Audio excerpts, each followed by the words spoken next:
দেশের ইতিহাসে প্রথমবারের মতো ধাপে ধাপে পে স্কেল বাস্তবায়নের এক বৈপ্লবিক সুপারিশ করেছে নতুন পে কমিশন।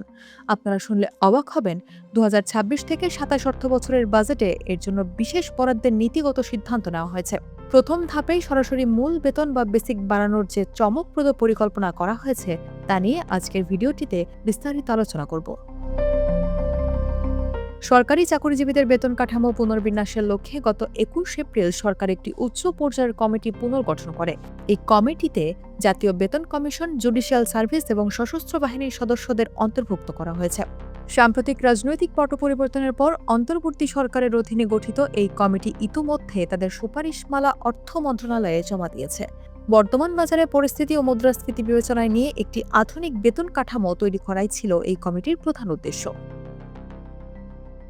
অর্থ মন্ত্রণালয়ের সূত্রে জানা গেছে, দেশের বর্তমান অর্থনৈতিক চাপ সামলাতে কমিটি একবারে পুরো পে স্কেল বাস্তবায়ন না করে ধাপে ধাপে আগানোর প্রস্তাব দিয়েছে। এই মহাপরিকল্পনার প্রথম ধাপেই গুরুত্ব দেওয়া হয়েছে মূল বেতন বা বেসিক বৃদ্ধির উপর। অর্থ মন্ত্রণালয়ের একজন শীর্ষ কর্মকর্তা জানিয়েছেন, প্রথম পর্যায়ে বেসিক বাড়িয়ে কর্মচারীদের হাতে নগদ টাকার প্রবাহ বাড়ানো হবে। এর পরবর্তী পর্যায়ে চিকিৎসা ভাতা, বাড়ি ভাড়া এবং অন্যান্য সুযোগ সুবিধাও পর্যায়ক্রমে বৃদ্ধি করা হবে। নতুন সুপারিশে বেতন বৈষম্য কমানোর ক্ষেত্রে এক ঐতিহাসিক পদক্ষেপ নেওয়া হয়েছে, যেখানে ২০১৫ সালের অষ্টম পে স্কেলে সর্বনিম্ন ও সর্বোচ্চ বেতনের অনুপাত ছিল ১:৯.৪। প্রস্তাবিত নতুন কাঠামোতে তা কমিয়ে ১:৮ নামিয়ে আনা হয়েছে।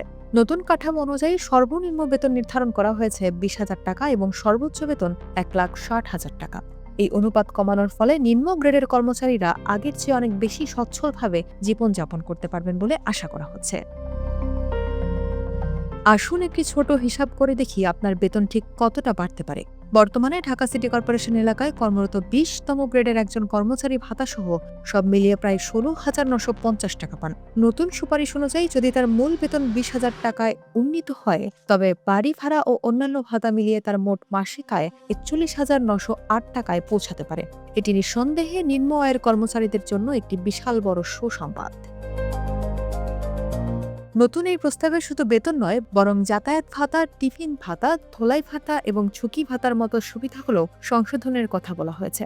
বর্তমানে যারা ১০% বা ১৫% হারে বিশেষ ভাতা পাচ্ছেন, সেগুলোকে মূল বেতনের সঙ্গে সমন্বয় করার সুপারিশও করা হয়েছে। তবে ভারসাম্য বজায় রাখার জন্য প্রথম থেকে নবম গ্রেডের কর্মকর্তাদের ভাতার পরিমাণ কিছুটা সীমিত রাখা হতে পারে, কারণ তারা ইতোমধ্যে গাড়ির সুবিধা সহ বিভিন্ন ধরনের রাষ্ট্রীয় সুযোগ সুবিধা ভোগ করছেন। যদিও কমিটি তাদের সুপারিশ জমা দিয়েছে, তবে এটি চূড়ান্তভাবে বাস্তবায়িত হতে সরকারের উচ্চ পর্যায়ের অনুমোদনের প্রয়োজন। ২০২৬ থেকে ২৭ অর্থ বছরের বাজেটকে লক্ষ্য রেখে এই প্রক্রিয়াটি এগিয়ে চলছে। দীর্ঘ ১১ বছর পর নবম পে স্কেল বাস্তবায়ন হলে তা দেশের কয়েক লক্ষ সরকারি কর্মচারীর জীবনযাত্রার মান বদলে দেবে। সরকারের এই পদক্ষেপ সম্পর্কে আপনার কোনো মতামত থাকলে আমাদের কমেন্ট বক্সে জানাতে ভুলবেন না।